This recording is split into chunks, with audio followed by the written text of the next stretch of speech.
Sir साथ ही साथ आपका एक चैप्टर है वरिंग पर। हाँ हाँ हाँ। तो वरिंग तो मतलब चिंता, सबकी चिंता करना, ये तो हमको अपनी तारीफ लगती है कि ये तो बड़ी बड़ी सबकी चिंता करती है, सबकी चिंता करता है। तो वरिंग को हम मतलब क्या है, उससे कैसे हम पीछा छुड़ाएं? वरिंग एक्चुअली एक हैबिट बन जाती है। हाँ। ये बहुत पहले जब मैंने सर्विस जब ज्वाइन करी थी, तो तब उस वक़्त हमारे एक इंजीनियर थे, हमसे सीनियर इंजीनियर थे। तो अच्छा हाँ, ये बड़ी अजीब बात है कि मैं उस यंग एज में भी फ़िलॉसफ़ी की बातें और स्पिरिचुअलिटी की बातें किया करता था। हम्म। तो एक दफ़ा मैंने ही शायद उनसे पूछा था कि जी मैं वरी बहुत करता हूँ। तो उन्होंने कहा कि वरी इज़ ए हैबिट, इस हैबिट को आप ठीक करें। तो अब वो जो वरिंग इज़ ए हैबिट है, तो हैबिट तो पड़ी ना, कैसे पड़ी? तो वो आप इवन बच्चों को भी, मैंने इसमें लिखा है किताब में, कि इवन आप बच्चों के लेवल से शुरू करें। कि बच्चा अगर आपके सामने बैठा हुआ कोई वरी कर रहा है, तो आप उसको सिखाएं कि बेटा don't worry, hmm. Your papa has gone to bring medicine, why are you worrying? आ रहे हैं वो, he is coming, don't worry, you know. कब तक आएंगे, कैसे? बेटा आ जाएंगे, यू नो। तो ये सारी चीज़ें वो कहीं ना कहीं एक आदत बनती है कहीं ना कहीं से। कोई चीज़ अपने आप नहीं होती, कुछ हम पूर्व जन्मों से लेकर आते हैं। यस। क्रोध भी हम लेकर आते हैं, प्यार भी लेकर आते हैं, क्षमा भी हम लेकर आते अहंकार हैं, भी लेकर आते अहंकार हैं, भी हम लेके आते हैं, वासनाएं भी लेकर आते हैं। वासनाएं भी हम लेकर आते हैं। तो जैसे जैसे आपको इन सब चीज़ों का पता लगता चले जाए, उनको आप शेड ऑफ करते जाएं, उनको आप धीरे धीरे छोड़ते चले जाएं। हम्म। सारी कुंजी आपके अपने हाथ में है। उस मोमेंट में माइंडफुल हो जाना। हाँ, वही वही जो अभी जो बात करी है मैंने, कि सारी बसें हैं, सब कुछ आपके अपने हाथ में है। और देखिए कितनी बड़ी बात है, मैं आपको कह रहा हूँ। एक तो आप माइंडफुलनेस हो जाइए, माइंडफुल हो जाइए कि यस। दूसरी बात, अपने आप को स्ट्रांग मानिए कि yes I can do it. The moment you have these two things कि yes I can do it, then you will be, ज़रूर आप कर सकते हो। आप जो है पता हो कि अब इसके अलावा और कोई चारा है ही नहीं, मुझे इस आग के दरिया से निकल के जाना है, कोई चारा नहीं है। धीरे धीरे करके बिल्डिंग गिरती चली जा रही है मेरे चारों तरफ। फिर आप क्या करोगे? छलांग मारोगे ही मारोगे आप जो है। तो वो जो चीज़ है ना, वो प्रवृत्ति, वो कहाँ से आया? वो भी आपके माइंड से आया। माइंड आपका अलर्ट होना चाहिए। वो माइंड अलर्ट कहाँ से आएगा?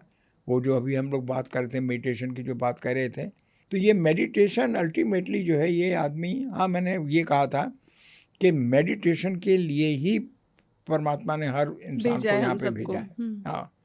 तो अल्टीमेटली आप मेडिटेशन के साथ जो है, ये जब आप करते चल जाओगे, अपने आप को स्ट्रांग मानो, माइंडफुल हो जाओ, और इमीडिएटली उसको चीज़ को अपने आप उसमें कंट्रोल करके, और उसको देखो कि जो मन आपका आपको डिस्टर्ब कर रहा है, या जो आपको मैनिपुलेट कर रहा है, या जिसकी वजह से आपको बेचैनी हो रही है, आपने बस उसको इतना ही सहारा दे देना है। ओह, मुझे याद आया, एक और बात याद आई। जी। वो कौन सी फिल्म थी जिसमें शायद आमिर खान था? ऑल इज वेल करता है वो। 3 इडियट्स। हाँ, कुछ समथिंग लाइक दैट। बहुत बड़ी बात है बहुत बड़ी काजल। बात है, बहुत बड़ी बात है। अगर आप इतना ही अगर कहना शुरू कर दो, all is well, all is well, अब इसमें मैनिफेस्टेशन की भी बात आ जाती है। सुनो, इसमें जो है मैनिफेस्टेशन की बात भी आ जाती है। एक तरफ तो ऑल इज वेल, आपने पॉजिटिविटी लेकर आए, आपने निगेटिव के जाल में आप फंसे हुए हो, निगेटिविटी के अंदर रह करके, और आप जो है उससे निकल भी गए, और आपने साथ में ये कह दिया ऑल इज वेल, मैनिफेस्टेशन भी आपने साथ में कर दी। कितना बड़े, ये फिल्में भी कितनी ज्ञान वाली, कई फिल्में तो मैं समझता हूँ कि बहुत ज्ञान वाली हैं। खैर एनीवे, वो सब्जेक्ट से भटक जाएंगे। तो मेरा मतलब ये कहने का, ये जो सारा जो माइंडफुलनेस हो करके, अपने आप को स्ट्रांग हो करके, और एक पावर के ऊपर यकीन करके कि yes there is that divine, there is that destiny, जो which can take care of me, which is powerful, which is powerful, और जो मेरा वो कर लेगी और मुझे माफ़ कर देगी। ये सारे वो मैंने आपको बताया इस्लाम के जो अल्लाह के कई जगह लिखे हुए हैं, उसमें है कि अल्लाह माफ़ करने वाला है। तो जब कभी आपका मन विचलित करे, अपने आप को ज़रा सा माइंडफुलनेस में आप आ जाइए और उस वक़्त आप अपने आप को सोचिए कि यस, मैं पावरफुल हूँ और मेरा भगवान मेरे साथ है, वो मुझे कहीं गिरने नहीं देगा। और और गिरे भी तो आप कुछ सीखोगे, उससे भी आप कुछ सीख के ही बाहर आओगे। हाँ, वो भी मैंने लिया हुआ है उसको, जी, कि आप जो जितने भी आपके स्ट्रगल्स चैलेंजेस हैं, हैं या उनको जो चैलेंजेस हैं, उनको आप एक लेसन समझो। आप हम्म रो मत बैठ करके कि ये हो गया, अरे कोई बात नहीं, और बन जाएगा। मान लो किसी ने कुछ आपका नुकसान कर दिया, कोई बात नहीं, निपट लेंगे, आ जाएगा। अब फिर कैसे करेंगे वो तो अपने आप रास्ते निकलेंगे ना। तो पहले ये मन की शक्ति यूज हाँ करके हाँ, आप उसको पॉजिटिव तो ये डायरेक्शन में जो पहले स्टीयर देखो करो। आप, ये कितनी बढ़िया किताब मैंने लिखी है, माई माइंड में। माइंड का कितना वास्ट बहुत रोल है बड़ा यहाँ रोल पे, है। आप देखो। यस। हम इतनी देर से हम लोग बात कर रहे हैं, सिर्फ माइंड के ऊपर ही कर रहे हैं, ये सारा कुछ माइंड का ही तो खेल है सारा जो है।